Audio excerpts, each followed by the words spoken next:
streaming. Let me see. Are we streaming?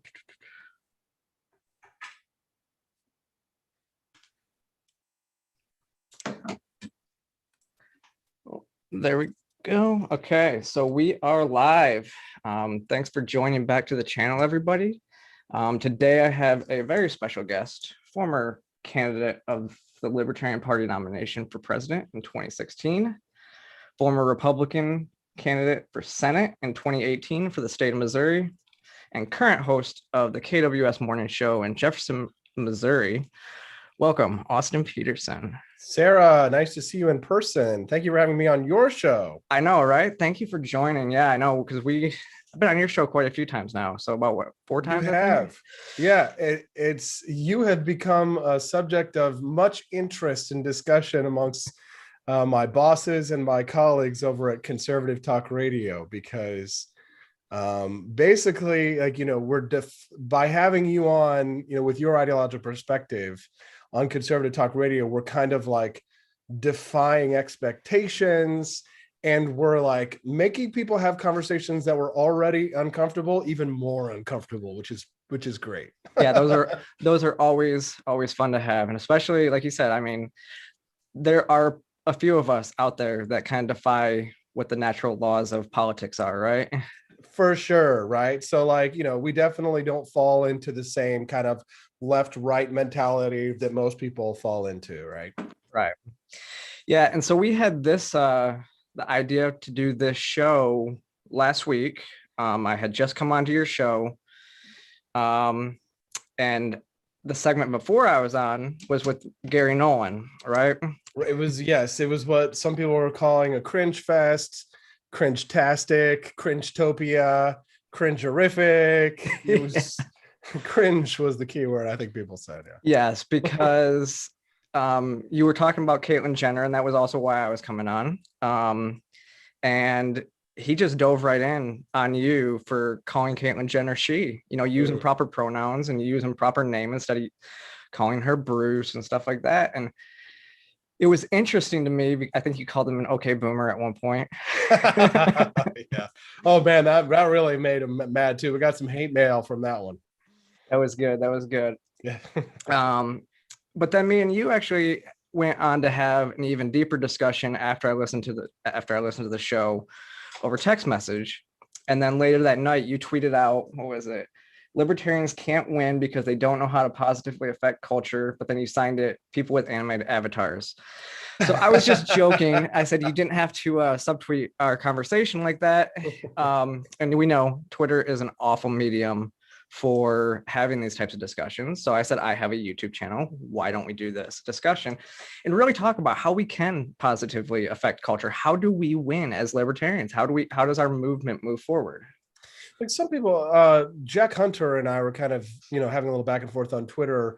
Some people see the libertarian movement as winning. For example, last night, I can pull this up actually from my verified tweets here. Jack Hunter says, I would argue that the Paul movement's impact is still wide and strong. GOP leaders like Rand Paul, Thomas Massie, and Nancy Mace did not exist other than Ron himself prior to 2008. YA Liberty is the largest center-right youth activist org in America. And how do Republicans talk about foreign policy now? He makes a good point there. And he continues and said, I would also add the drug war, criminal justice reform, and civil liberties in general, which McCain shook his head at, are now standard conservative fare. It might not be as sexy right now, but that's because we've been successful for so long at this point. And some people agree with that and some people disagree with that. So perhaps on a policy perspective, on a wider, longer timeline, you might be able to say, certain libertarian policy goals are being met, right? But, culturally, when you ask people, I think if you were to ask people, a broad range of people who are, perhaps somewhat aware what their impression of libertarians is, it's a negative view, but it depends on their particular perspective as to why they see libertarians, negatively based on whatever their tribal circumstances happen to be. So if they're on the left, they're going to hate us because, of, we believe in free markets and, limited government. But if you're on the right, then they're going to hate us because, you and I are capable of having a conversation without me looking at you in disgust and sneering at your, at your lifestyle, perhaps. Right. So Absolutely. it depends on their perspective as to why they have a negative impression of libertarians. But then there also is, and I think, most libertarians would agree, there is, there is a kind of a willful negative perception that some libertarians have because of the desire to be counterculture, right? Like, you don't want to fit in. I don't need to be cool. I don't have, where I was libertarian before it was cool. If it becomes popular, then it's no longer, if it becomes mainstream, then it's no longer my little personal private band. I loved Jimmy Eat World before they became big, So that's kind of like a hipster. We've called that hipstertarianism. Murray Rothbard talked about that in the 70s. He called them Luftmenschen, right? The countercultural desire, which, like, no problem with living countercultural, but like, I think sometimes people confuse like a desire to win in like politics proper as like, applying the wrong tactics in the wrong places. But I mean, again, libertarian is do what you want. I just, I do think that sometimes we don't all work together very well. And in order for us to affect change on a larger level, I mean, you could say all day long, well, you have to be the change, live the change yourself. Okay. But, unless you're willing to go out and live in the woods and be Amish, like, completely individualistic, atomistic lifestyle is really not what most libertarians are all about. We live in the suburbs, and most of us actually live in pretty big cities, to be quite honest. So, yeah. Actually, yeah, a lot of us live. I mean, I consider like Atlanta as a very libertarian city. I mean, everybody carries a gun, and we're very open about everything else, but we, other than this economic policies here, I mean, fairly liberal, but we are in a red state right now. But how long is it going to be a red state too? I think that's a big issue as well, because right now we see people like Caitlyn Jenner pushes all the right buttons on all the right people, right? It pushes the buttons, and it shows the social conservatives, like, they get heated about it. And then, the liberals hate her because she's not the right type of trans.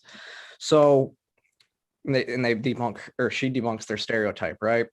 So the GOP, though, has been, I mean, they've always had this kind of issue as well, where they try to push people away, right? So Karlin Borisenko is one of the people that, she's a liberal. She's an admitted liberal.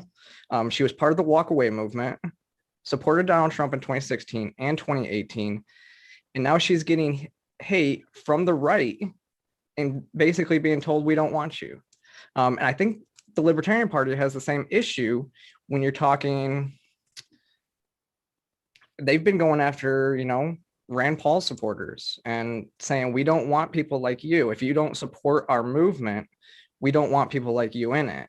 Like, they've almost become just another version of the duopoly when it comes to like that, their party, but yet they'll push people away. That's kind of why I used to say that, like, the Libertarian Party has all of the same problems as the major parties with none of the upside, right? That it has all of the same tribal issues that the Republican and the Democratic Party have, without the benefit of actually winning elections. Yep. Yeah, exactly.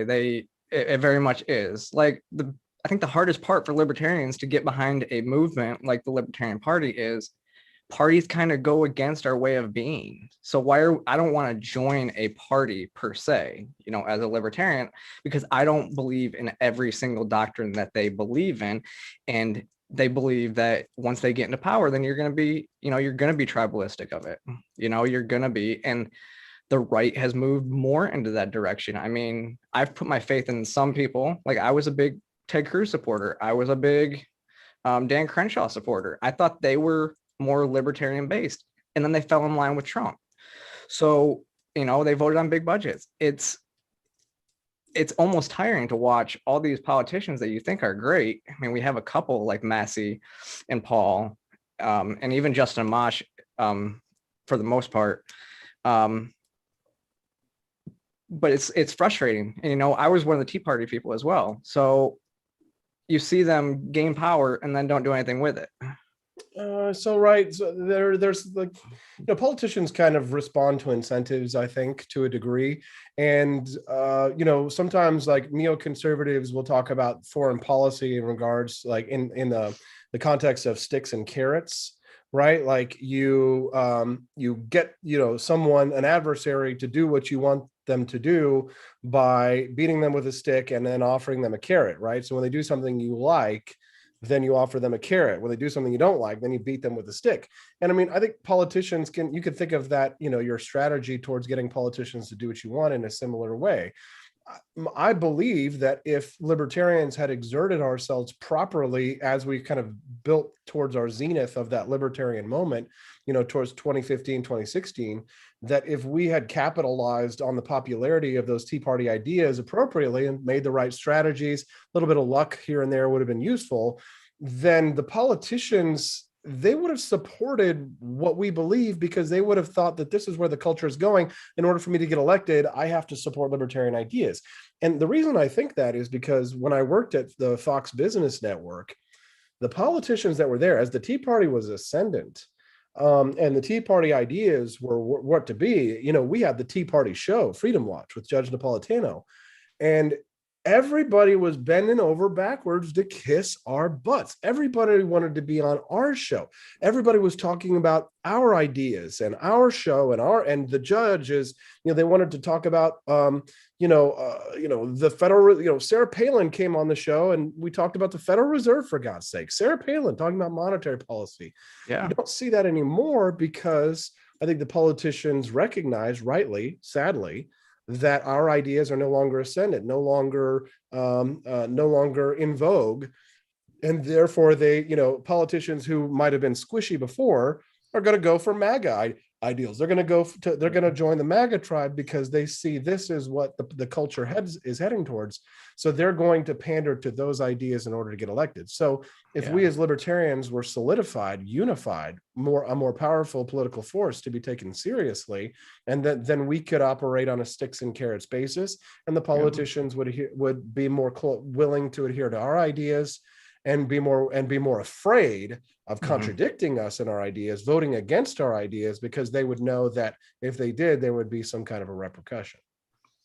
Yeah, absolutely. And it's true. I think like the GOP thinks they own the libertarian vote if there's no libertarian candidate as well. Correct. But so does the left. The left does too. For example, like they acted very entitled, for the Hillary Clinton supporters. They were, they're every 4 years the liberals write a piece on MSNBC about why the libertarians should really be supporting them, and they trot out some libertarian collaborationist who's willing to be like, there were libertarians for Biden in the last election. You know what I mean? Yeah, that's true. Well, and that was the thing is when I looked at the Senate race here in Georgia, for example, the only reason why David Perdue even made it to a runoff was because of Shane Hazel. And the Republicans are going to blame Shane for sending it to a runoff. But when you look at the data, Shane pulled more votes than Joe Jorgensen did, and Joe Biden won the state. Really? Yes. So when he pulled, I think he pulled 3 or 4%. She only pulled 1.3%. And so when you look at that and you see Joe Biden won the state, and then you see Senator Perdue it was a very close race. Well, I could have told anybody that really could look at the data knew that he didn't have the libertarian vote in that. Shane pulled more liberal vote than Jorgensen did. And the thing is the reason why that happened is because David Perdue, like the GOP doesn't understand how to court libertarian voters. He was supposed to go on Shane's podcast to give his perspective to libertarian voters, and he didn't. He bailed on it. I remember that. So that hurt him a lot, I think, because libertarians won't vote. Like if they don't find somebody in the race, they just won't vote sometimes. True, we don't like voting the lesser of two evils sometimes. But unfortunately, like I think sometimes like libertarians were not very good at looking at things from the other person's perspective and understanding kind of like why would they do something like that. So do you remember now I'm starting to remember a little bit closer now. Do you remember why that politician said, David Perdue or whoever it was? Yep. Do you remember why he said he backed out? Yeah, because Rand Paul went on his show, went on Shane Hazel's show, and then um, the conversation that they had led Purdue to say, well, there's no point in me coming on here if you're not even going to listen to my ideas or something like that. It was something along those Sure, lines. exactly. And so, but I mean, that's a good point, right? Like here, and here's the thing. So it's like you may think that he was harmed more for doing that than benefited for doing that, but you have to understand he saw it in his best interests not to do that because Shane was being undiplomatic. And diplomacy is an important part of libertarian policy. And here's the thing: how can you have a libertarian form of foreign policy at all if your foreign policy is libertarianism is just leave everybody in the world alone? Need I remind you, the world will not leave you alone.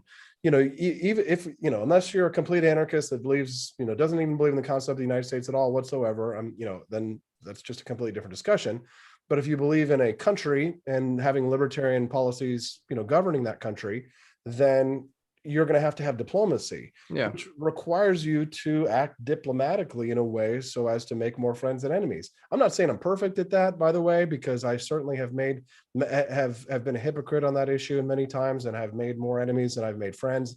And I learned my lessons from that, which is why I can speak to it, because I know from experience, dude, what works and what doesn't work. And I more know what doesn't work than I know what does work, because of my failures in the past. So, failure is the best teacher quite frequently. It would have been, I think, good for Shane to be diplomatic in such a way so as to not burn a bridge with Rand Paul and to not burn a bridge with that senator. And in my opinion, not screw the rest of us all over by, walking away from it in such a way, throwing up hands and walking away, such as that now we have, teetering on the balance of, the left taking over, which I know that's an entire another discussion entirely, but for me, it's just, it's fine to be selfish, but it doesn't mean I can't say that you're not a butthead for being selfish, right?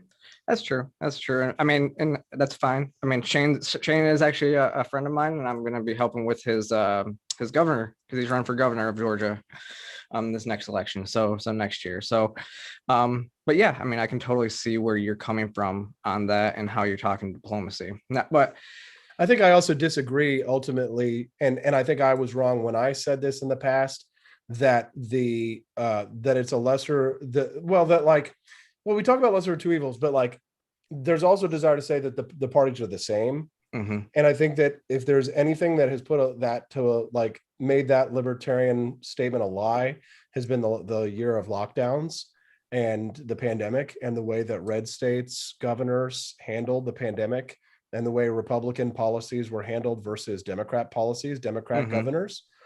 I do not believe that you can say with a straight face, you can try that, but I don't believe you that they're both the same, because the pandemic has put that to the test and shown it to be completely false. So if you want to say it's a lesser of two evils, fine. But would I rather have my toe cut off or my arm cut off? I would rather have my toe cut off. And sometimes those are the decisions that we have to make in life, whether we like it or not. Yep. But the way it works in today's culture too is the political parties are moving. They're just moving left. They're moving more and more left, right? I mean, we have now Vernon Jones, who is going to run in the primary against Brian Kemp in Georgia, who is, the current governor. And Vernon Jones is a former Democrat that supported Trump in the last election. So he just switched over.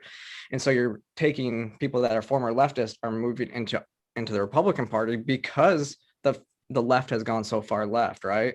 And so where does that leave libertarians when the Republican Party seems to be moving more left as well? Well, and think of this: there really is no fiscal conservative party. And I say this because, if left libertarians are a slight majority of the Libertarian Party, and I believe they are, I would say that probably a majority of left libertarians also advocate for a universal basic income. Like they were left libertarians, the members of the Libertarian Party, I'll call them, were jumping all down my throat last week because of a tweet that I posted about how the labor shortages in the United States should put to bed the idea that people will still work if we have a universal basic income. And I had left libertarians with LP stickers all over, anarchist, anarcho-capitalist stickers and stuff like that, people jumping all down my throat, with the rainbow flag in their profile, virtue signaling to the left as hard as they can, about how wrong I was and how I don't understand economics. Now, this isn't real UBI. Real communism has never been tried. And so there really is no fiscal conservative party in the United States at all. Republicans are not fiscally conservative. Conservatives are not fiscally conservative. The Libertarian Party is not fiscally conservative. And certainly the Democrat Party is not fiscally conservative. Oh, yeah. So in terms of is there any real conservative movement or right-wing party? You could say something's right-wing. That doesn't mean it's fiscally conservative. But I mean, there's George Will, me, and that's about it. Just kidding. Yeah. Yeah, I mean, that's a good point as well, because the Libertarian Party does tend to cater to the left. I mean, I also think libertarian in general, and it's kind of libertarianism in general, just the mindset too is and it's kind of goes along with you're not a real libertarian group, right? Like, so many people say that, and I think, but it's like one slip up from a libertarian candidate and they'll jump ship. I mean, Joe Jorgensen made one bad comment during the last election, and it was her tweet on Black Lives Matter, and that was the one that really, I think, turned everybody away from her. Now, I can tell you, when I met her, I talked to her in person, I asked her point blank what she would do about Antifa, and she really just said what I'm doing right now, and I'm like, well, what does that mean? And so Antifa is just an idea, Sarah. Yes, that's true. So I agree that the Republicans don't necessarily, or not that, the Libertarians, they tend to cater, but the people in our movement, they're so willing just to push people away, right? Yeah, because again, a lot of them like to treat it as a social club rather than like an activist movement. And an activist movement, I mean, the left is the best at that. They are so good at activism, and they call the right reactionaries for a reason, not necessarily just because they react to everything, but also in part because conservatism is very much about conserving and preserving what they have while they lose slowly to the left. And the majority of the country is heading left, right? And, even including the MAGA movement, for example, right? So I really poked the national conservatives one day in the eye, and stirred up a hornet's nest when I said that national conservatism is just leftism, but goes to church on Sunday. Yep. And that really stirred them up, because I had uncovered the rock and pointed the light in their face, and it was like, because they agree, because the MAGA movement, to a large degree, although not entirely, I will say that there are, still some fiscal conservatives amongst the MAGA people. And I have nice things to say about Charlie Kirk later, if you really want to make people angry. But the MAGA movement, I guess, or the intellectuals of the MAGA movement, the national conservatives, right? They freely admit that they think Bernie Sanders and Elizabeth Warren are correct on economics. Tucker Carlson famously came out and said, and this blows some people's minds, but he famously came out and said that the Republican Party should adopt Elizabeth Warren's economic plan that she ran on when she ran for president of the United States. Like they see that as a MAGA movement. They don't agree with the left culturally, right? Which is why when I say they go to church on Sundays. So it's more of an authoritarian, right wing, it's more like, I mean, I hate to, be so pejorative, but it's more like the Taliban in the sense that it's very theocratic, authoritarian. And the only thing that's really right wing about it is that it's religious. It's not fiscally conservative, and it's not conservative in many of the ways that we typically think of as conservatism, because national conservatism is more like a European form of conservatism, whereas American conservatism traditionally has been more in line with cowboys and Indians, the wild, wild west, God, yes, gold, guns, freedom, limited government, homesteading and individualism, whereas this European form of conservatism, which has infected the United States, is what they're calling MAGA conservatism, or which is really more of a European style of conservatism. Yeah, I can see that. Because you're right. It is. And that's the problem is then the social conservatives are the ones that are they're the ones that are almost standing up more now. They feel emboldened. And it's crazy to me when I see social conservatives, they just lost the election. Whether you want to admit it or not, you lost the election. They do not want to admit it, by the way. They Yeah. still think that it was rigged. So, and I can say that, I mean, there were some oddities, but they never brought any evidence. There was no real evidence. Supreme Court, the conservative majority Supreme Court turned him down. Yeah. There was no real evidence to show. So, but now they just lost this election, and now they're literally out there saying, we don't want you in our party. We don't want you in our party.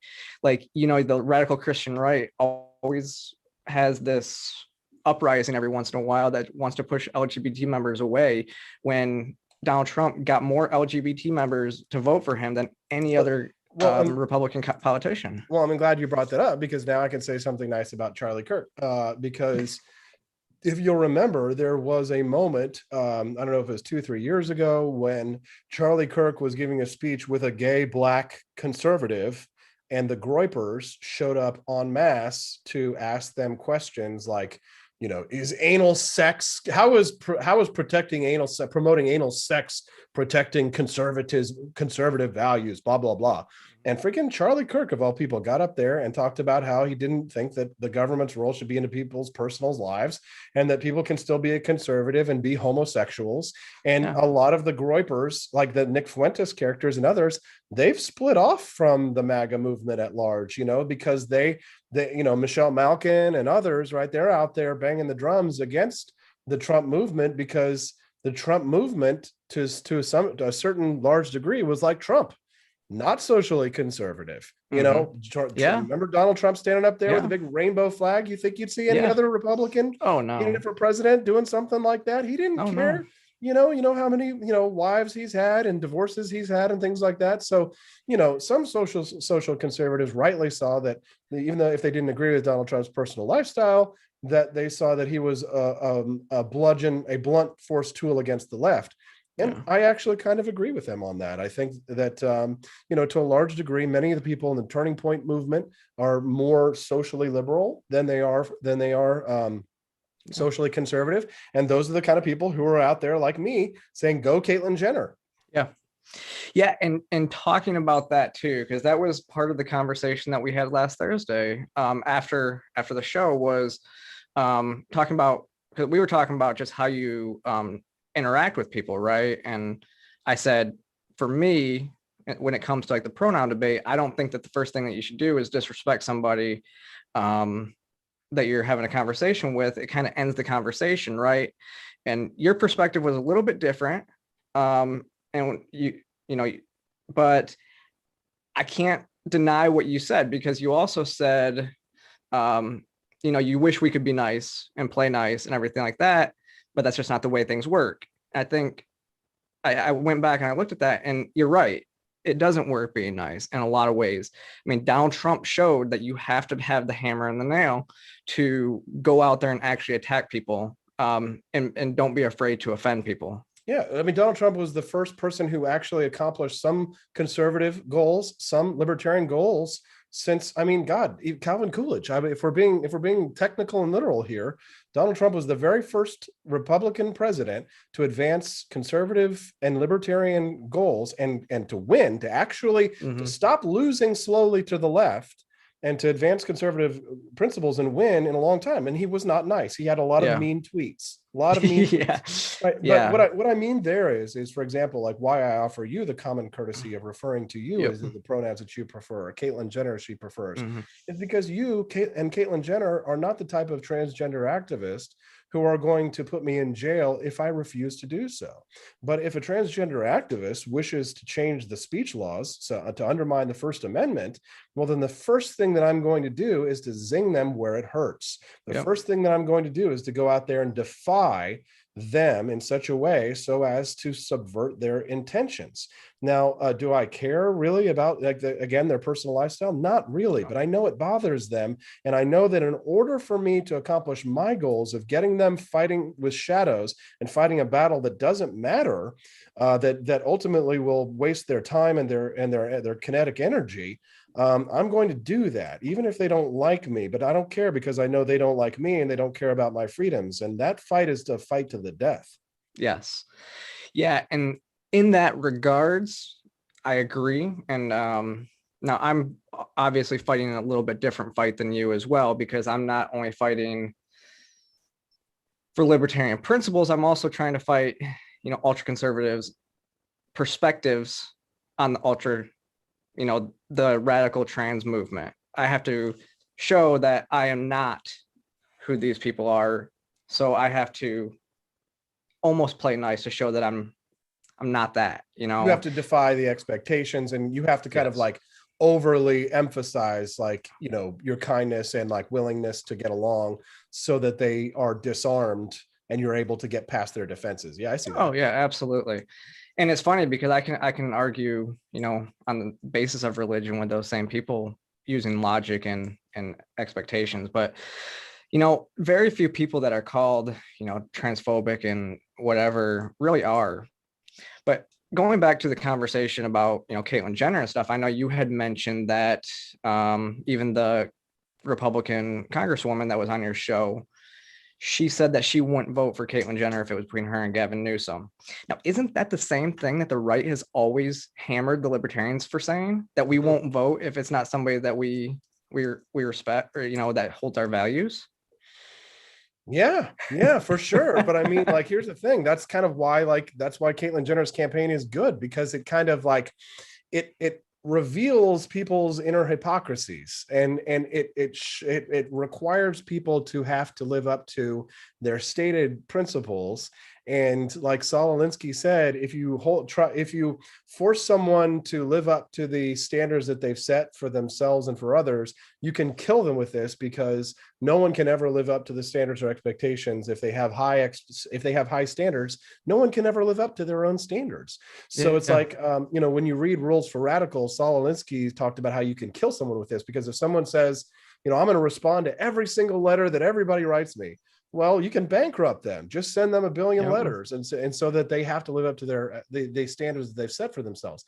And again, those little realizations, it may not change that person. That person may not ever change their mind. Mm-hmm.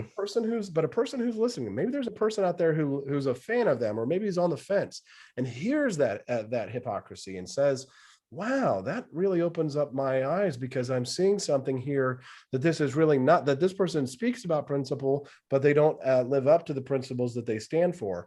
I think one of the reasons we really loved Ron Paul is because he actually lived up to the standards that he set for himself. Yeah. And so we were all shocked that there was a politician who actually lived up to their standards. But, in the end of the day, at least for the time being, it was less about Ron Paul and more about the movement he inspired and the people who were watching him and listening to him and changing their minds based on what he was, saying and doing. So, again, I don't focus too much. Yes, it's good to see that hypocrisy, but remember, there might be a person out there who, because I asked that question and exposed that hypocrisy, there's somebody out there who was impacted by it and was like, wow, that really opens up my eyes. So that's kind of how I look at things. But that's because I look at things as like a producer, kind of a, entertainer kind of a mindset. Yeah. I'm looking at what is the audience thinking? If I bring someone on my show, I'm not thinking about what the person that I'm interviewing is thinking. I'm thinking about what is the audience thinking, right? And that's a different kind of way of looking at things. Yeah. Which is why you always talk about everybody in Jefferson City being angry about me being on the show. I have to spend some political capital to have you on and to introduce you in the way that I introduce you, and to speak to you the way that I speak to you. It definitely, I have to take, I'm taking debits, right, on people, on the goodwill that the people of Jefferson City have towards me. But, I've built up enough capital to be able to spend it in such a way, because I think it's, again, it's going to pay in dividends in terms of, future people. Somebody sent me a message. God, I wish I had the piece of paper here. Really nice text message. They said their 12 and 14-year-old boys or in the morning, and they're like, turn on Austin. They want to listen to the show. So, that's inspiring to me, because I think, Yeah. wow, young people like this content and they like to hear it and they want to hear it. And so, to be able to impact the future, younger generations, like that's great. So when they're turning on, these 12 and 14-year-old boys, they're hearing someone like you who they agree with on policy, talking about Caitlyn Jenner, who we agree with in policy. And maybe they're going to be like, you know what? I look up to Austin. He doesn't care what Caitlyn Jenner does, right? Like, I don't really care what Caitlyn Jenner does. It doesn't affect me in a negative way, that, because they have the same values ultimately that I do, that allows us to live and let live, Yep. Yeah. And I think that's exactly what we need to do. And that's, again, why I'm out here. That's why I do what I do, because I want to effectively change perspectives of what even, the social conservatives have of people like me. Most people know I grew up conservative. My whole family's conservative. So I didn't go, I was a big Ron Paul supporter. I just couldn't support him on foreign policy. And then after serving time in the military, I realized that we just need to bring the troops home. And that's kind of my path to libertarianism. So I'm not one of these people that has come from the left. And it's amazing to watch when you see people that are red pilled from the left. And it's like, they get so much more hate from the left because, and it almost makes people, it's to make, and again, this is more of a Alinsky tactic as well, it's to make other people afraid to leave their movement, because they are so just, they can't, they're angry that they lost that person. So that's really why they go after them. I don't see as much hate because I was never in their movement. Yeah, see, that's interesting, but there's also kind of like another counterfactual to that, where like, if a left winger leaves the Democratic Party and stuff like that, and then all of a sudden they come out and they start speaking for conservative values, they can have an awesome career, right? So it's like Candace Owens is a perfect example, right? She was on the left, now she's on the right, and now she's a superstar celebrity, right? Like a lot of the, like Ariel Scarcella, right? Your buddy. My buddy. Right. Like she is, she's become a celebrity because of her speaking out against the left, even though she was a leftist, right? My brother is red pilled now. So it's like, and he was the left liberal and stuff like that, and a gay man. And he's now out there like talking about how crazy the left is, because as a gay man, he's being told that he's no longer allowed to have his sexual preferences. Yeah. And because is he cis because he's white and he identifies as the gender he was born with? Does that make him cis? Yes. So he's a cis gay white male. Yeah. Right. So he's like lowest on the totem pole comes on the oppression list. Right. So he's only like slightly oppressed because he's gay, but he's a white cis male. So then he's now not as oppressed as, bi person of color, right? Trans bi person of color, right? At the very lowest end of the totem. Oh yeah. Yeah. And well, that was, I think, there was something yesterday Ariel even just posted. It was like, well, I guess I'm not gay anymore, because that's exactly what it was. Something like, you can't be gay if you're not on the left, or, and it was like, Rob, I remember, so it was Rob Smith, who had said when Biden had said, if you don't vote for me, you're not black. He did a TikTok video and he just looks, he goes, well, I guess I'm white. And he's in the same boat. He's a black gay male. That's a conservative. So there's a lot of us out there who are trying to push culture and trying to get conservatives back on the right side of the culture war. And it's working to an extent, but it's still, there's a lot of people the social conservatives are still pushing hard for it. And you're seeing a surge with people like Marjorie Greene and stuff like that, who really just wants to be a child in DC, right? Yeah, but I mean, here's the thing, to some degree, on a policy perspective, I probably agree with Marjorie Taylor Greene more than I, agree with Alexandria Ocasio-Cortez. I may not care for Marjorie Taylor Greene's tactics, but what she's doing is effective, whether we like it or not, right? She's in the headlines, and she's doing something in a way that's putting her front and center. She's not as crazy, I think, as some people would have us believe. And, would I rather have Marjorie Taylor Greene's policies in charge of the country or Alexandria Ocasio-Cortez's policies? I would much rather have Marjorie Taylor Greene's policies in the country. So, sometimes we can also be kind of, because we personally dislike someone, me, right, doesn't mean that I wouldn't have made an awesome presidential candidate, right?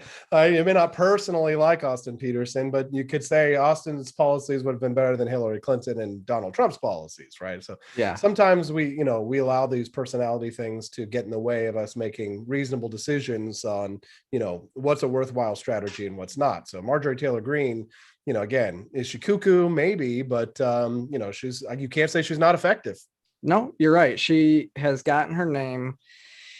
It's, marketing strategy, right? She has gotten her name out there enough, but has she gone too far? Has she gone too far outside of the MAGA wing where they're going to, where she can't get support from the same, socially liberal Republicans? She never has to. Here's the thing: she only has to represent her constituents, right? So as a representative, I mean, would she ever be president of the United States? Absolutely not. But I mean, could she represent her constituents to a degree? Sure. But there were some problems with like how she was elected and the who ran in the race. There were three people, and it was kind of like I don't remember how the winner take all thing went, but I just remember seeing like people like Eric Erickson and other conservatives like Jonah Goldberg and others who were, put off by her behavior because to a degree, those people believe in what you call, is it acceptability politics, or there's like, it's respectability politics. Okay. Right. Like you have to be respectable, like they, and that's important for them. Whereas, with Donald Trump, it's not respectable, right? It's very lowest common denominator, very slimy, lowest common denominator attacks. But that kind of stuff doesn't bother me as much because that the left has been doing that for the longest time. The left are the sleaziest, slimiest of the slime balls. Antifa, leftist activists, yes, left-wing anarchists, anarcho-communists, anarcho-syndicalists, they are the slimiest of the slime balls. So, does it bother me tactically that we have some right-wing slime balls that are crushing Antifa's skulls? Not really. Right? Do I love the Proud Boys and stand by everything that they believe in and fight for? No. But do I laugh when Base Stick Man, crunches their skull with a 2x4? Yeah, I do, because I see that as self-defense. I see them as acting in a manner that is pushing back against violent extremism. That is the majority of violent extremism that happens in this country happens on the streets and it goes unreported. Then it happens by left-wing activists in places like Portland and otherwise. Yeah. All you see in the news is some white boy mass shooter like Dylan Roof, will be talked about for hours and hours and hours, and there'll be books and books and books. But when an Asian store owner gets their skull kicked in by a white transgender left-wing activist with green hair, it doesn't make the news. No, you're absolutely right.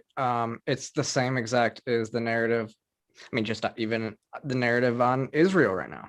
Yeah. Like I was going to be my next segue. Yeah. Yeah. So, I mean, yeah, because it's Hamas can shoot 2,000 rockets and one rocket goes over the border and from Israel, and it's Israel attacked Palestine, and that's how it's framed because the media has this narrative, and that's part of the issue is the media and leftist politicians, they get so much credit from the mainstream media that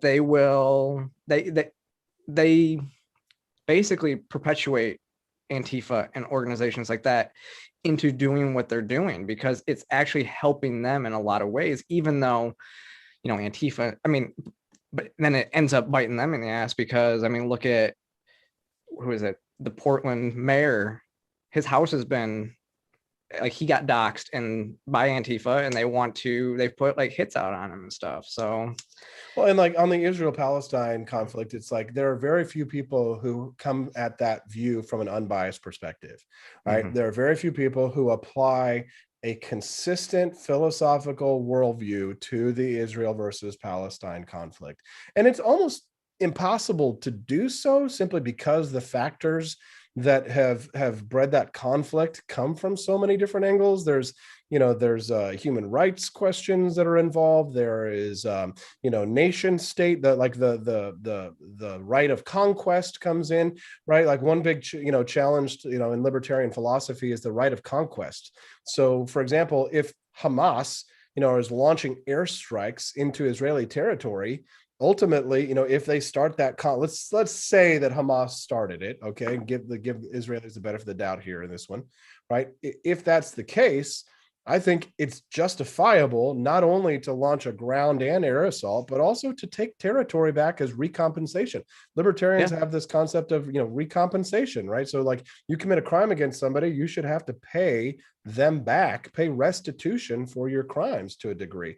So like, those are, challenges of libertarian philosophy that are only one small facet in the broader machine, one gear in a broader machine of multiple different types of questions that are at stake here. So it's, unfortunately too, most people have a very surface level both understanding and view of their, most people don't have coherent fundamental, philosophical worldviews, or if they do, they didn't develop them on their own. They were handpicked and selected and given to them as here's your fundamental philosophical worldview as inspired by the Roman Catholic Church, or as inspired by Ron Paul libertarianism. And, whereas, in order to really understand these kinds of things, you have to take a less orthodox approach and be willing to kind of like look at things from multiple different angles and step outside of your own, worldview in order to kind of understand what the other side is thinking. But these are very complex things, and most people are just trying to put food on the table, Sarah. They don't no, you're absolutely right. We couldn't have this conversation on the radio in the morning, Oh yeah, I know. Because you're right. And that is one of the things about libertarianism is foreign policy and staying out of stuff. Now, I think if we push more, that if we could push more right now, especially with the current conflicts and stuff like that, I think libertarians need to point out that if it wasn't for the US's funding in multiple ways, this wouldn't necessarily be, it might not be happening. It wouldn't be happening to the extent that it is happening. When you really look at what's going on in Israel, this is a proxy war, US versus the US. We gave Hamas money, we give Israel money, and then we also, the Obama administration also gave Iran money, who supplied these rockets. I mean, it's just this big web of intertwined, US policy that's over there. If we pulled a lot of that policy back, I think we could, some of this would unravel itself, and we could stand by and watch. It was kind of the same thing with the Syrian conflict, right, where we were funding both sides, right? And depending on which administration is in charge, they're going to pick a side based on how they their particular ideology or things like that. But you kind of have to accept that, right? And you have to accept that, certain circumstances are going to emerge based on who's in charge, and how do we mitigate the problems. I mean, we love as libertarians to just say, well, overarching the fundamental libertarian philosophy on this one is to pull all funding from all sides and just let them have it out and let the chips fall where they may and all that kind of stuff.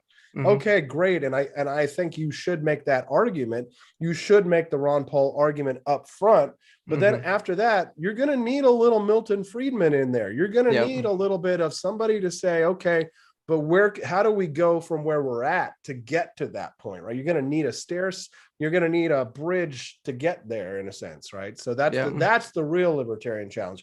Anybody can go and read all of Ron Paul's books on foreign policy. Foreign policy of freedom. I highly recommend you do it. Read all his speeches in Congress, or watch them on YouTube if you're lazy like me. And then, once you've got the basis, then you need to go out there and you need to start to practice your theory and see how well the rubber hits the road. Because a lot of times it doesn't work out as well as you think it would, or there's even unintended consequences to what you have done in enacting a libertarian policy that you better be prepared for, Yeah. Well, and I think I know a few ANCAPs that have said it can't happen overnight. You have to do a phase policy into it. But there's not, I don't know, and you might be able to answer, is there any strategy out there where, and books and stuff like that comes down to how we can effectively do this?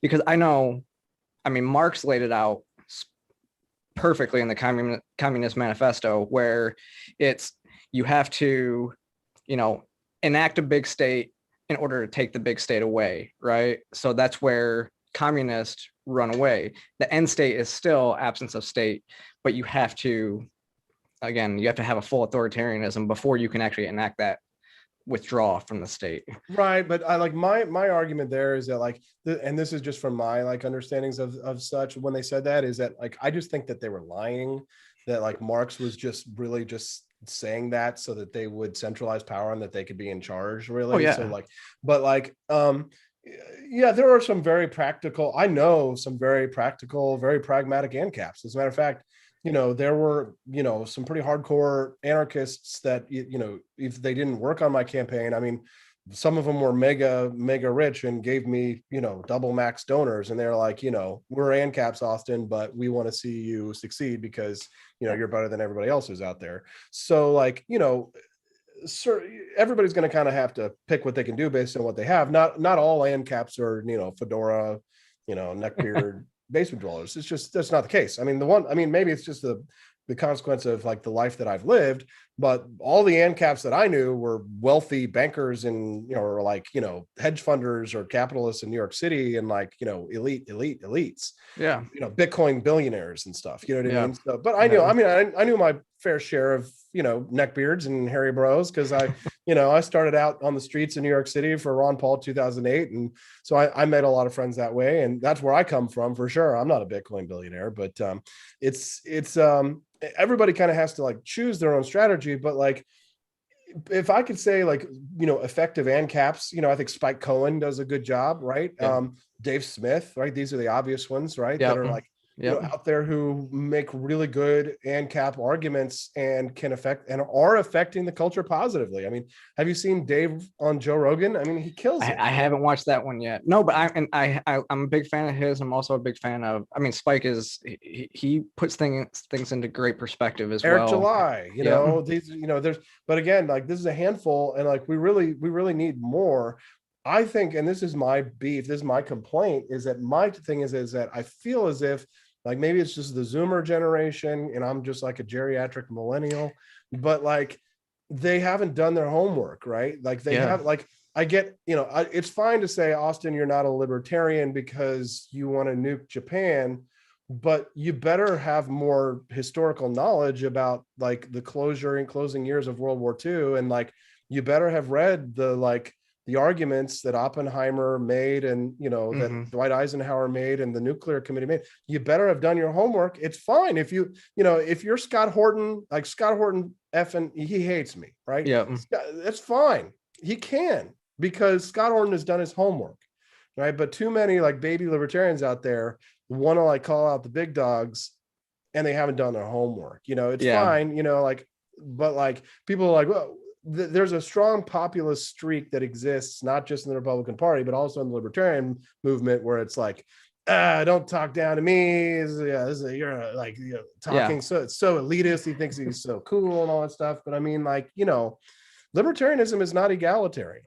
It's fine if you are, but I mean, capitalism and, I would fall a little bit closer on that Ayn Randian spectrum of like, merit. And frankly, we don't have a lot of libertarians out there that, are behaving meritoriously, such as to justify their very angry and hostile tweets, right? That they jump all over, right? They brigade, but it's kind of like, dude, it's like, it's the doofus brigade in a way. And it's embarrassing because like, conservatives and liberals see that and they're kind of like, this movement is still very much in its infancy. And I wonder if we'll ever get out of it. Yep. Yeah, I agree. I was just waiting for the chat to light up when you mentioned your bombing of Japan. So dude, I know that was a big topic, right? It was because I think it, and I certainly pushed the envelope on that one, because I thought it was actually a perfect example to demonstrate what I was talking about here, where it's like people really obviously haven't done their homework.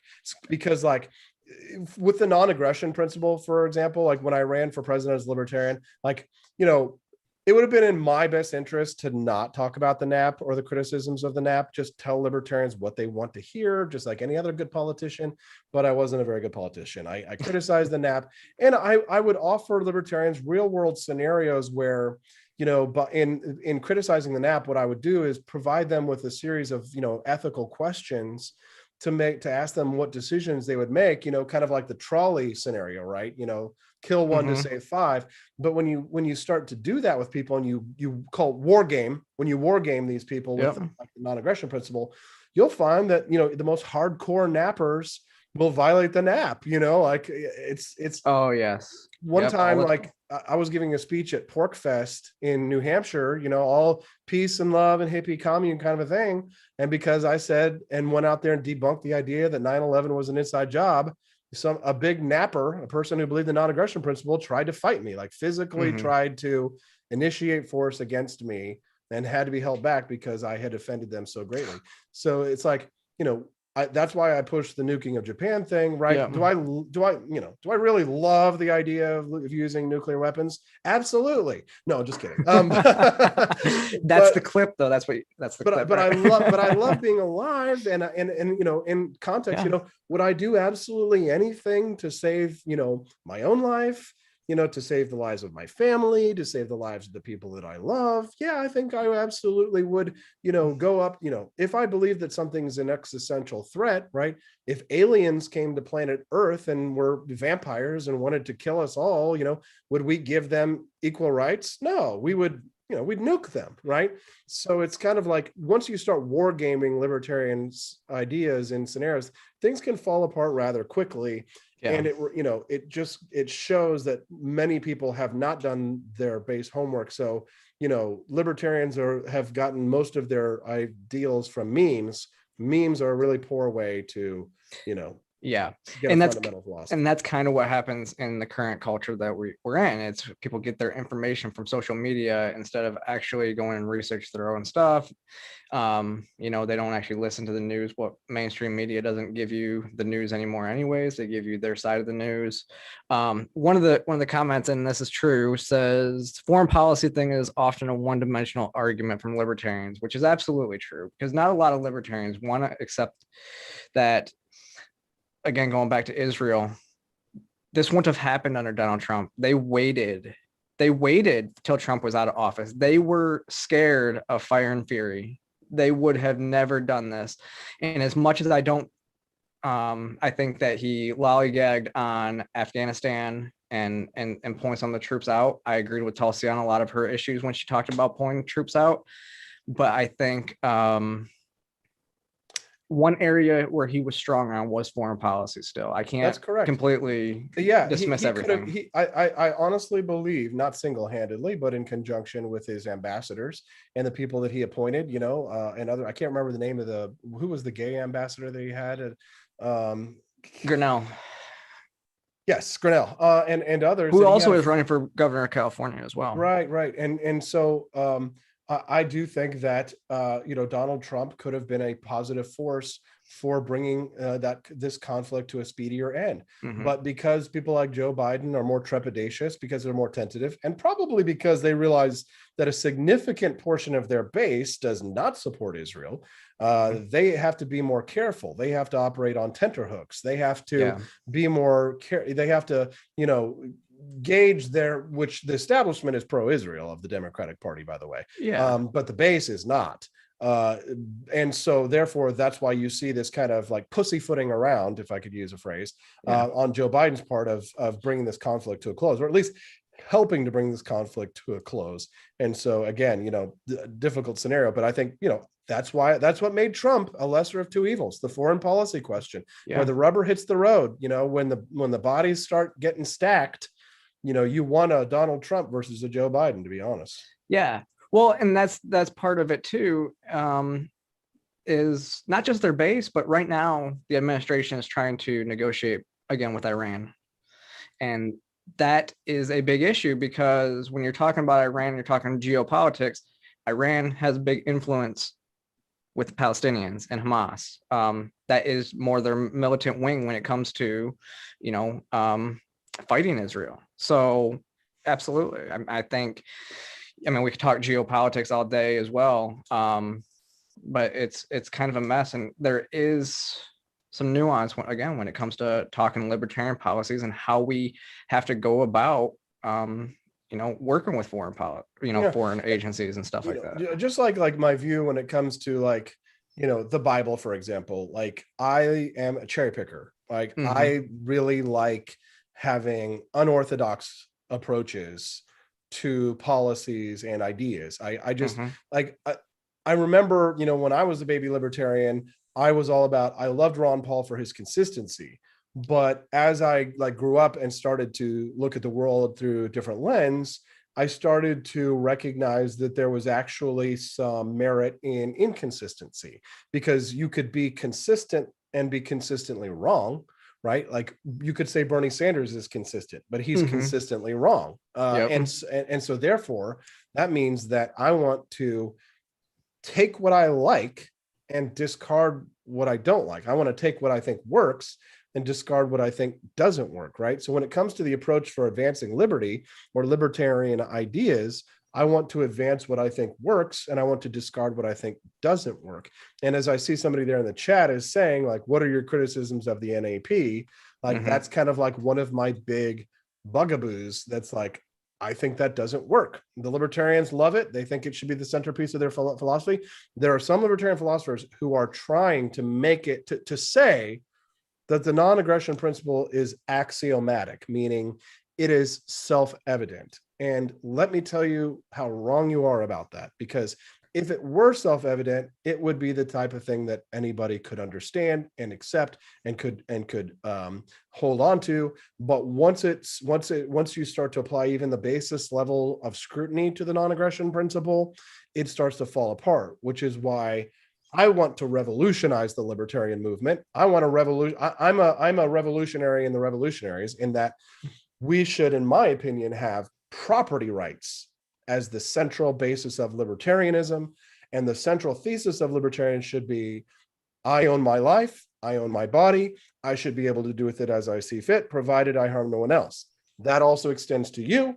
Let's grow liberty starting from there. But when you make the centerpiece of libertarianism a non-aggression principle, then you already set up the debate in terms of aggression, and you set up like an adversarial role between the two parties, right? Yeah. Whereas with property rights, it's not adversarial at all. I own my life, you own your life, right? But a non-aggression principle is trying to make this very complex sort of like, conflicting view of the world and oppositional view of the world as the centerpiece of our philosophy, which is why I think that fundamentally it needs to go back to the drawing board. Okay. That makes sense as well. I've never really thought about it like that, because I've pushed the non-aggression principle as well. I think I have too. Yeah, because but I like what you're saying about personal property. I almost wonder if the two coincide, right? Because the non-aggression principles means I won't go onto your property. I won't attack you. I won't do stuff like that. But that's an interesting concept. Right. So it's like the non-aggression principle, like there's been some really good, intellectual, like positive, like how would I describe this? There have been some academic papers that have looked at the non-aggression principle and have made the argument for why the non-aggression principle should be the centerpiece of libertarianism. And then there's others who, like Matt Zwolinski and others, who have written at Cato why the non-aggression principle falls apart. Because, like, for example, like a completely strictly fundamentalist view of it would say that it's never okay to enact small harms for larger goods. But if you drive a car, then you are showing that you don't believe that, because you are doing a small harm to the environment by polluting to do a much larger good in order. So like if you can do absolutely no action at all that violates my property rights, in a sense, then then all of industrial capitalism would have to be foregone, right? So in my view, like this is what really pisses people off, but the non-aggression principle is anti-capitalist in my view, because industrial capitalism pollutes. And therefore, if you are never allowed to pollute, never, ever, ever allowed to pollute, then you could not drive a car. You could not, do anything that causes emissions. because if I don't consent to breathing in the pollution from your vehicle, then you violated my nap, and we have a problem. Right now, can you pollute all that you want? No, but I mean, can people pollute a little bit? Yeah. And that is, I mean, I've never carbon dioxide, bitch. I've never thought about it like that. And you're absolutely correct when you're talking about, it almost is anti-capitalist. Because again, industrial capitalism requires some form of pollution. Now you have a responsibility to clean up after yourself, right? To not pollute too much. And there may be actually in the future. I mean, this is why Milton Friedman, for example, argued that what's the carburetor, or what is it on your car? The catalytic converter. The catalytic converter, for example, that should be requirements for vehicles going forward, because we're talking about polluting the air that we share. And until the day comes that we aren't sharing the same oxygen on another planet, right? That is a small harm, meaning violating your nap by forcing you to have a catalytic converter in your vehicle. That's a small harm that creates a larger good. So it's the question is, at what point do the ends no longer justify the means, right? Yeah, that's true, because and that gets down into a lot of the deeper questions, stuff like that. Where does that end, right? Does it come down to seatbelt laws and shit like that, right? Exactly. No, it's exactly right. But the question is how much of a positive externality of danger are you allowed to inflict upon the community? Like drunk driving, big ANCAP problem, right? So if you should be allowed to drunk drive if you don't actually harm anyone, says the anarcho-capitalist, because the only thing that matters is the actual harm that you do to someone else. But how much risk are you allowed to take with my life? Exactly. That's the question is I didn't sign up to get on the road with people who are out here who are swerving all over the place. You're putting a negative externality on me, and you're forcing me to take risks that I had not signed up for, right? So that's kind of that's kind of along the same the lines, which is why I prefer to be a minarchist and to take a heterodox view rather than orthodox view of my ideas. Because I just realized that the world is messy. Israel and Palestine is not going to get solved in my lifetime. And I'm just looking for more ways to expand liberty to get the best results that we can get for everybody and myself, within the next 30 to 50 years and beyond. And that's all we can do. And then it circles back to your first point when you said, unless you're actually living in the woods by yourself, right? Then it's Benjamin. Sorry to interrupt. Benjamin over in the chat had a really good point, and he brought up. He says the nap is the logical conclusion of property rights. Like Rothbard said, all rights are property rights. But then remember that if that is true, let's say that that's correct, then that means that the non-aggression principle is parasitic on a view of property rights, meaning that without a view of property rights, the non-aggression principle can't exist. Because the question is, what are you aggressing against? You're aggressing against private property, which means that the non-aggression principle is not the central thesis of libertarianism. Right. It's just a branch. The central thesis is property rights. Yeah, it's just a branch. It's a branch of libertarianism, not and property rights. Because like I said, property rights hinge on non-aggression principle as well. But what was I gonna say? Yeah, and I agree. I actually am a minarchist myself, which is something statist. That's where, and that's the thing is people call us a statist. If that's unless you're a real, unless you're technically statist though, which is true because yes, you believe in a small government that is there to protect your property rights. Right. And you can't be a real libertarian. I guess Steffi could be a real libertarian because she's got red hair, but ginger libertarians, yeah, for sure. And that actually reminds me, I gotta go because Steffi and I have an appointment. But this has been fun, Sara. Absolutely. We will do this again. We need to continue these conversations like this I here, agree, Twitter, and I'll everywhere. definitely be having you back on the show again. And I love the podcast format because we can actually have longer conversations. So I'm grateful Absolutely. for you having me on. Yeah, absolutely. Where can everybody find you? AP for Liberty. Okay. Everywhere. Facebook, Twitter, Instagram, YouTube, everything. AP for Liberty everywhere.